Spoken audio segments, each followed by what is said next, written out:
Back in 2007, USF found themselves ranked as high as number 2 in the nation in the AP poll and were viewed as the next great football program in the state of Florida.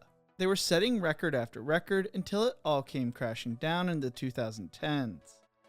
Finally, the program looks to be back on the right trajectory after a strong year one under head coach Alex Golesh. But how'd we get here? This is the story of the rebirth of USF football. But before we get into this, if you enjoy college football content like this, make sure to leave a like and subscribe. I plan to release a video every day from now until Christmas. Also, let me know who your favorite Group of 5 football team is in the comment section below. The USF Bulls football program is only a relatively newer team in the full history of college football. They began as a Division I AA program in 1997 under head coach Jim Leavitt and moved up to the 1A level in 2001. Throughout the 2000s, they would have flashes of success and even rose to as high as number 2 in the AP poll in 2007. They were viewed as the fastest rising program in college football, and it seemed like they could become the next darling of college football as a member of the Big East Conference. They were located in Tampa, Florida, and their backyard was viewed as some of the most fertile recruiting grounds in all of college football. Leavitt had hopes to make USF the next Florida powerhouse and raise the program to the same levels as Miami, Florida, and Florida State. Leavitt told The Athletic back in 2022, "People don't realize we were number 2 the one year, but the next 2 years we were 10th and 21st. We went 3 years in a row getting ranked pretty high. I went through the first 10 years and never took a vacation. It was all I thought about, trying to build a great program, and we were the fastest, winningest program in history. The last year I was there, we averaged 53,000 fans a game." Behind Florida, who was competing for national titles at the time, USF made more appearances in the AP poll than both Miami and Florida State from 2007 to 2009. They even beat Florida State and Tallahassee in 2009. They were gearing up to be a special program until Leavitt was fired after a school investigation found that he had grabbed a walk-on player inside the team's locker room during halftime and struck him across the face. The investigation also felt that Leavitt had interfered with the investigation. A year later, Leavitt and USF settled for $2.75 million in a wrongful termination lawsuit, and he became the linebacker coach for Jim Harbaugh's San Francisco 49ers. He had a record of 95-57, and after that, the program would never find the same type of success. USF replaced Leavitt with Skip Holtz, the son of Lou Holtz, who was unable to find much success after an 8-5 season in 2010. He went 16-21 and was fired after a 3-9 season in 2012. Then came Willie Taggart, who found some success with quarterback Quentin Flowers. He rebuilt the program, but struggled at first with the 2-10 and 4-8 season in his first 2 years. But his last 2 seasons, they went 8-5 and 10-2, winning their division in 2016 before he left to take the Oregon job. He was recruiting at a high level and set up a strong foundation for the next head coach. Charlie Strong replaced Taggart as USF's head coach after being fired from Texas and was unable to recruit at the same level as Taggart. His tenure started off strong with a 10-2 record in 2017, but after a 7-6 and 4-8 record, he was fired after the 2019 season. Jeff Scott then took over as head coach in 2020, with the team finishing the season 1-8, and their worst loss in program history when they traveled to South Bend to take on Notre Dame and got walloped 52-0. They followed that up with a 2-10 record in 2021 and watched as rival UCF got an invite to the Big 12 while they were left in the American. They had gone from dominating UCF to being the Knights' punching bag year in and year out. Scott turned to the transfer portal to try to reinvigorate the program, even having the number 1 ranked transfer class at one point, but that did not help as they started the season 1-8 and Scott was fired. The 2022 season was deemed as the season from hell by fans and was described as the most miserable football season in school history with a 1-11 record, with their only win coming over FCS opponent Howard. They ended the season with 2 one-score losses to Tulsa 48-42 and UCF 46-39, with the latter game surprising a lot of people that they could compete in. Leavitt spoke on the downfall saying, "It doesn't surprise me. The administration blew it. We had everything going, everything. To let UCF pass you and get into the Big 12 shouldn't have happened." Yet there were some positives to look at.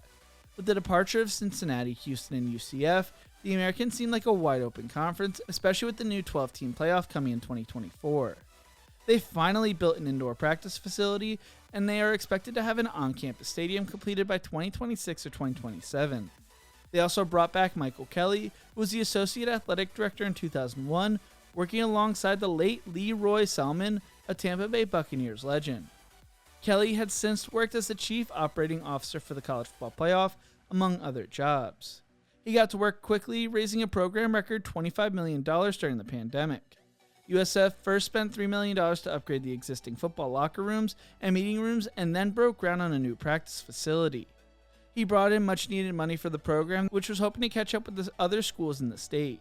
They announced Alex Golesh as the school's next head coach after he served as the offense coordinator and tight ends coach at Tennessee, was the final for the Broyles Award in 2022.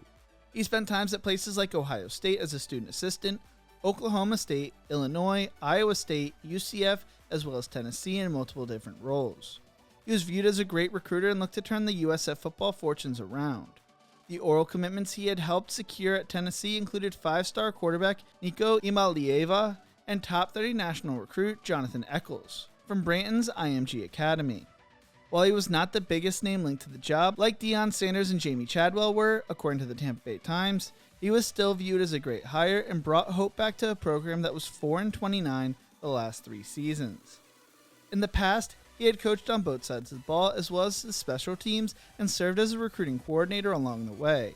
He looked to have an aggressive style of play and created his system around the best players. Heading into the 2023 season, college football news writer Pete Fiatak wrote, "The program probably isn't as far off as it might seem from being back in the mix for bowl games and other nice things. And to turn it all around, it's a huge help to be in the American Athletic Conference light. Easier schedule, a renewed motivation, and a fun offense, USF football should be a blast under new head coach Alex Golesh. They were going to be replacing 7 starters on offense from 2022, but returned a veteran quarterback Gary Bohannon, who actually never played the season, but there were still a lot of question marks around the rest of the offense. On defense, they returned a lot of starters from the 2022 roster and added more depth. They brought in experienced defensive coordinator Todd Orlando as well. They were projected to go 4-8 this season, which, while it may not seem great, would have been an important stepping stone for the program. The Bulls would lose their first game of the season to Western Kentucky, 41-24, but snapped their 11-game losing streak when they beat Florida A&M 38-24 at home.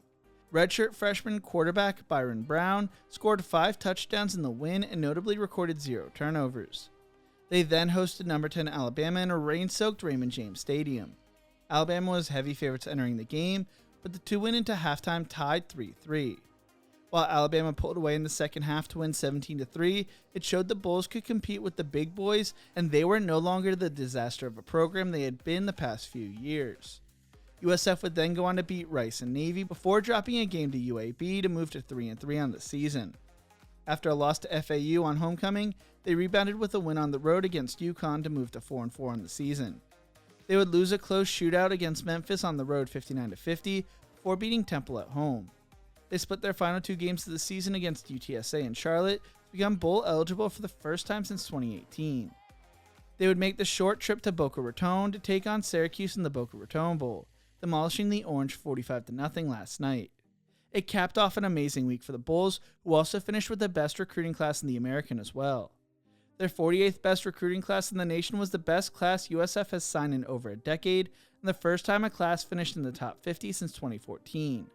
They signed 2 4-stars and 16 3-stars during the early signing period and finished ahead of 24 Power 5 programs in the rankings. Golesh spoke on the accomplishment, saying, "It was a really cool day for our program in a lot of ways. One, we are practicing to play in a bowl game tomorrow, which I think has been monumental for our program moving forward. And then signing day, I'm super grateful to our staff for how they have attacked recruiting. I'm really proud about what we were able to do today. We addressed a bunch of needs." They capped off the year with their first winning season since 2017 and have a ton of momentum heading into 2024 when the 12-team playoff is set to begin. If they keep the momentum going, they could find themselves in the playoff before rival UCF through the highest group of 5 automatic bid, will be able to test their program in 2024 when they travel on the road to face Alabama and host Miami at home. Alex Golesh has returned hope to the USF program, but can they capitalize on the success? Only time will tell. What do you think? Who takes the group of 5 playoff bid in 2024? Let me know in the comments section below. If you enjoyed this video, make sure to check out one of my other videos YouTube thinks you will love right here. Don't forget to leave a like and subscribe for more college football content. Thank you so much for watching, and as always, remember to embrace the grind.